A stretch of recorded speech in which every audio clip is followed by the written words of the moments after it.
add just a little bit of coloring on this Theory Thursday. Thank you for tuning in. Welcome to another Music Maker guitar video. Josh here as always. I'd like to say welcome to the new subscribers. Thank you for hitting the subscribe button. Thank you for clicking the bell. It really means the world to me. And when we do get there, when we get 1,000 subscribers, this channel is going to drop a record. So please do, as I always say, tell your friends, tell them to click the button, tell them to sign up. Also, if you want to learn any of this stuff in more detail or actually kind of connect with me on this stuff, please go over to my website, MusicMakerLessons.com. That's sort of home base for me. That's where I kind of operate. And at the very least, go grab that packet. What I try to tell people to do is take a look at the packet. It's a bunch of shapes and stuff. But more important than the shape is to learn the sound of things. So if you can actually sing what things sound like before you actually play them, that's the sign that you've really learned it. If you can just play it and spit it out like that, that really doesn't do much for your musicality. It's great for your guitar chops, don't get me wrong. That stuff's always cool. But it really, like I said, for musicality, there's just so much more that goes into it.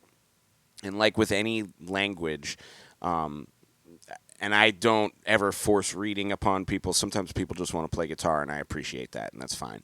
But if you really want to learn any language on a deep level, you have to speak it, which we do by playing and jamming, and you also have to read it and write it. You know what I mean?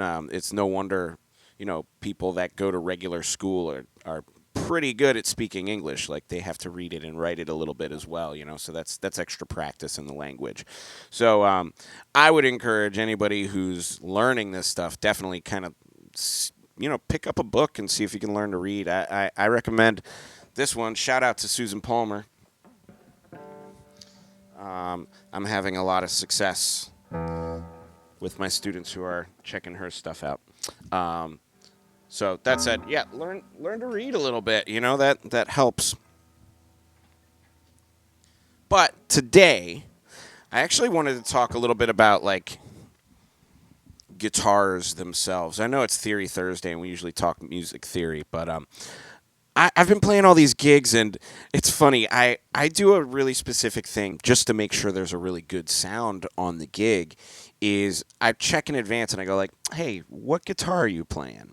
And no matter what it is, I try and bring a guitar that's basically the opposite sound. You know what I mean? And I've been playing with Mike Frank and Friends, and I played this weekend with Easy Tigers, and all those guys wanted to play 335 style guitars. And so I was kind of stuck okay, well, I can bring the PRS maybe, but that's kind of, I don't know, I find that two humbucker situation to be kind of similar. So it was bring the Strat or bring the Telly. That's kind of the two opposite options of the 335. So I haven't gotten to play my own 335. I felt like it would be nice to do that. But I think that choosing a wide range of guitars, essentially it does something that's really cool. And we've talked on this channel about this before, about frequency fighting. Essentially, if you're playing the same thing on two instruments, the frequencies can get in the way of each other. But something that really helps with that is using different and opposing style kind of guitars. You know what I mean? So if somebody else is playing a guitar with humbuckers, I'll try to bring something with P90s or single coils or something that is different from that. So I always check with who's coming and what's the vibe. Can I get away with a thicker sounding guitar like a 335? Or do I have to maybe thin out the tone with something like a Telecaster so that I can sit better in the mix, So anyways, that said, that's why today and the last couple of days I've really been digging into this 335 here. It just sounds too good for somebody to not play it. So I'm here playing it on this channel.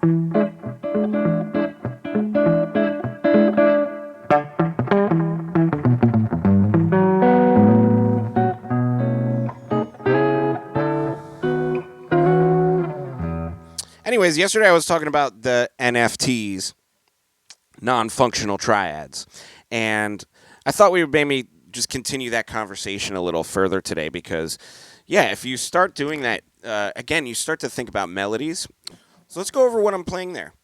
I'm starting with a G triad. It's 12, 12, 12 on the second string, third string, fourth string. Just barring it. And actually, I'm barring it with my pinky so I can reach down to a low C, fret 8 on the low E string.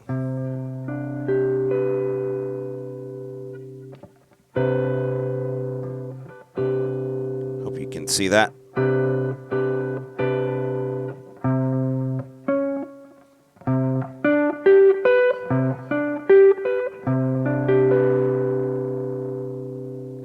Then here I'm playing fret 11 on the E string, then 10 on the D, 12 on G, and 10 again on B.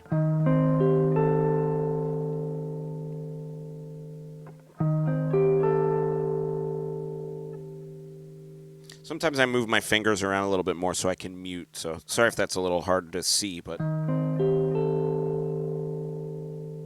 I'll try and change my fingers accordingly so you can just see the chord. But keep in mind, you might have to change your... Like, I do this so I can just strum right through it and not worry about the open strings or, like, harmonics or anything. I'm muting, and I'm muting there, so I can just strum it, you know what I mean? Anyways, so that's that chord, right? Then the next chord, right? 10 on the low E string. 9 on the D string, 12 on the G, and 10 on the B, if you can play them all at the same time.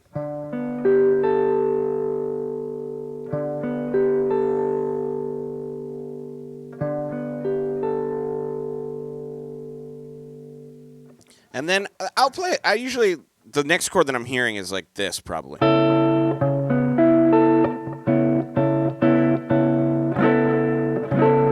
What I'm doing is I'm actually just barring 9, 9, 9, all with my first finger, and then 10 on the B string with my second. So I'm doing a little bit of a hybrid pick to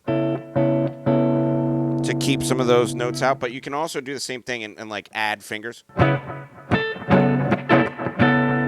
I'm like adding my 2 fingers so it blocks.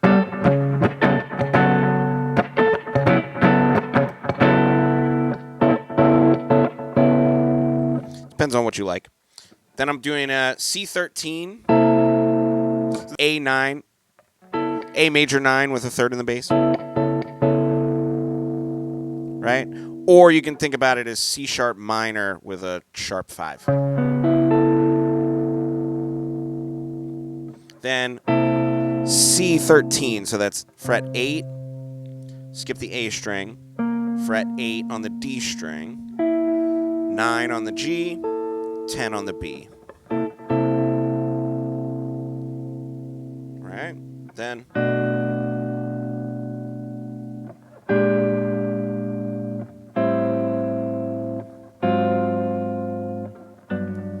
so that's a nice little turnaround there. So you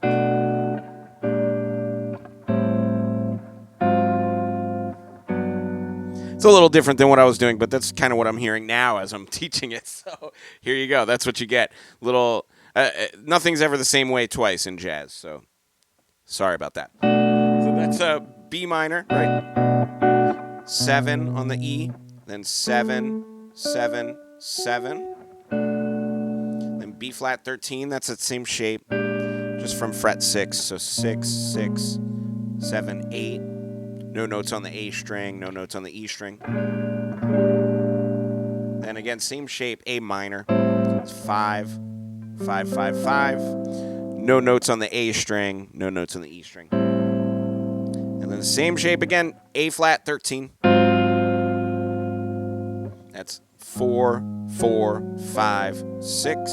And then resolving that to G major 7.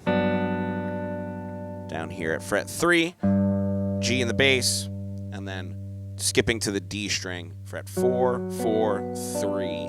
So it's G, F sharp, B, D.